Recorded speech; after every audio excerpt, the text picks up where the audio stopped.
Okay guys, may package tayo. In-order natin sa Lazada.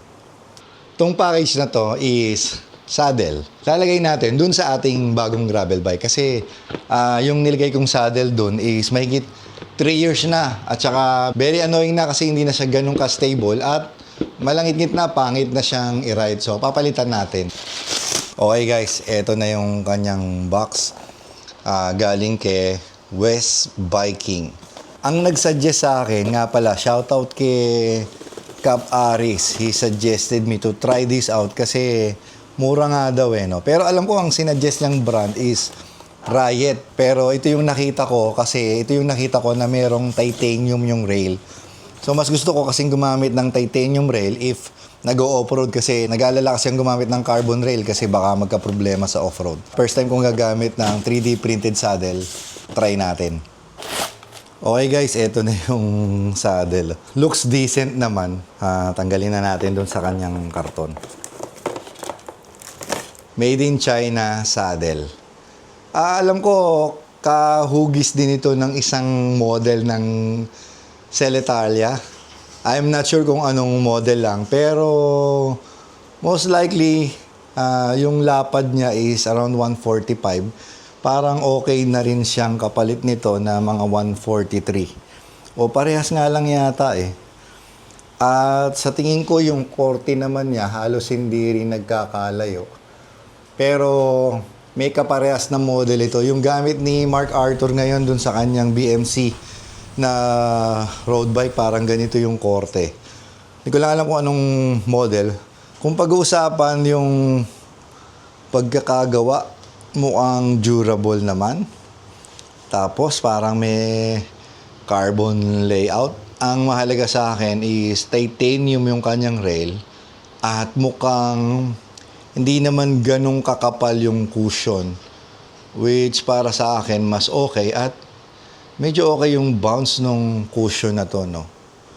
So syempre, malalaman natin kung okay ang condition nito kapag ni-ride na natin. So, sana nga kung dumating ito ng mas maaga, sinubukan ko ito nung nagbataan 8, yung full bataan loop. Pero siguro mahirap din na gamitin ito na first time mong gagamitin ng saddle na hindi mo pa natatry. Okay, bago natin siya i-test or ikabit, let us compare muna yung weight difference niya with the Celitalia SLR na titanium din yung kanyang rails. Dito sa ating saddle na ito na West Biking with titanium rails. Okay guys, unahin natin itong Celitalia. 207 grams. Let's measure the West Biking.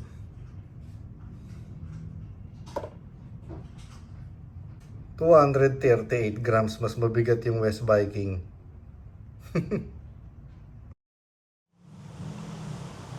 So here's the saddle. Ready. 1, 2, 3. So yun. Ito na yung saddle natin.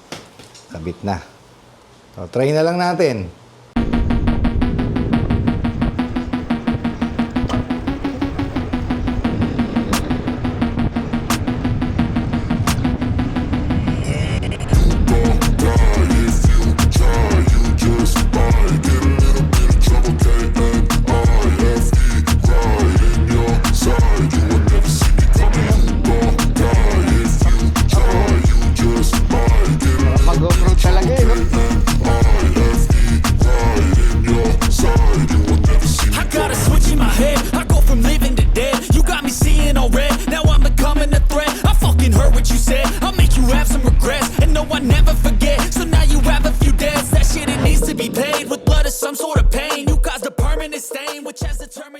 Okay guys, we're back at home. Let's continue the review about the West Biking saddle. I've been using that for about siguro mga 200 kilometers. I will still give long-term review about this saddle para ma-experience pa natin ang gusto at ma-share ko pa rin sa inyo, no? Pero initially, so far, so good. para dun sa ginawa kong mga ride na yon. I've been checking the website of West Biking.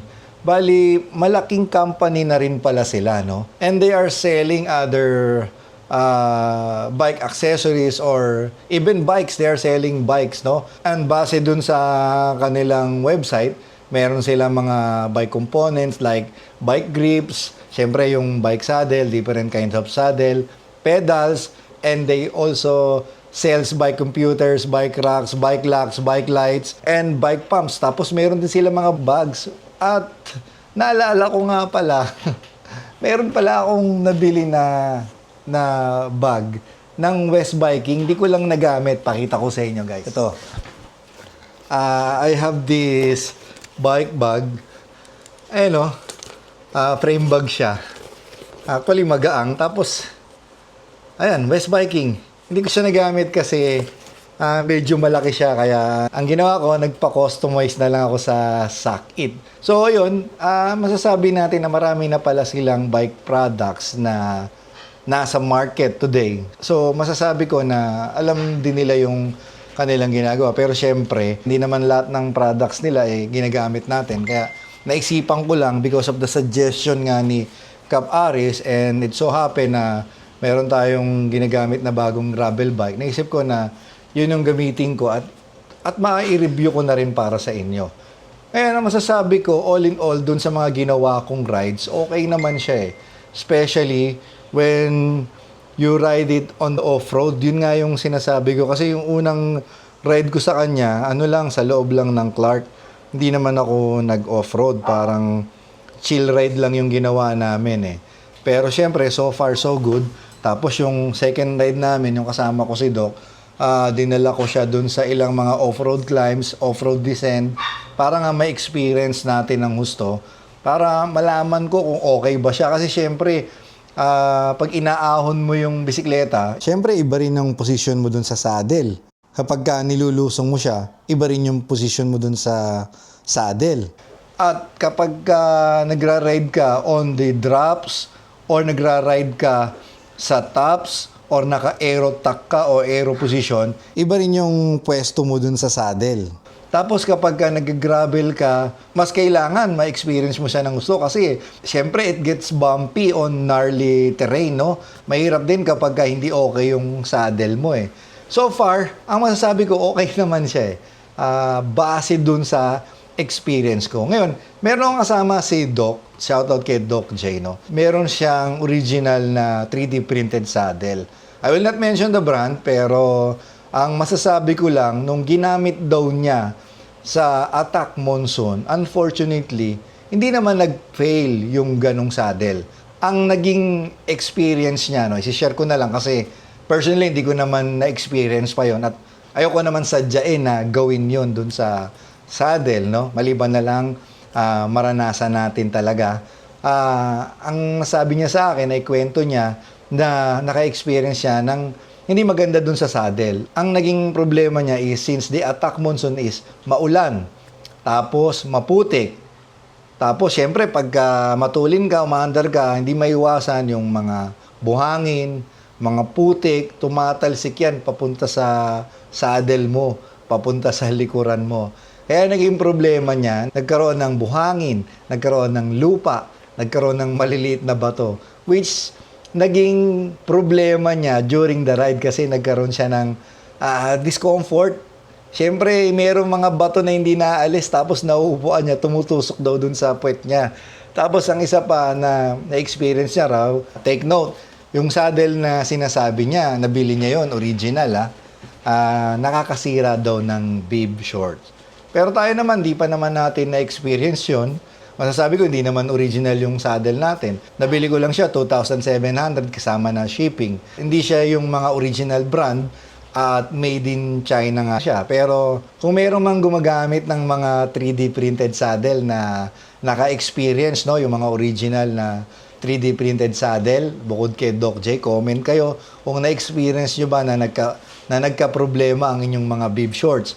Tapos kung meron din na gumagamit ng 3D printed saddle gaya ng mga Riot, West Biking at iba pang mga brands dyan na made in China, comment kayo kung na-experience nyo nga na nagka-problema yung mga bib shorts nyo. So, yun lang muna mga kapadyak. At yan ang aking honest review, honest take about this West Viking saddle. Kaya ako siya binili, magaang, tapos sinuggest nga ni Cap Aris, at pinili ko yung titanium, no? Siguro mas magaang yung mga carbon.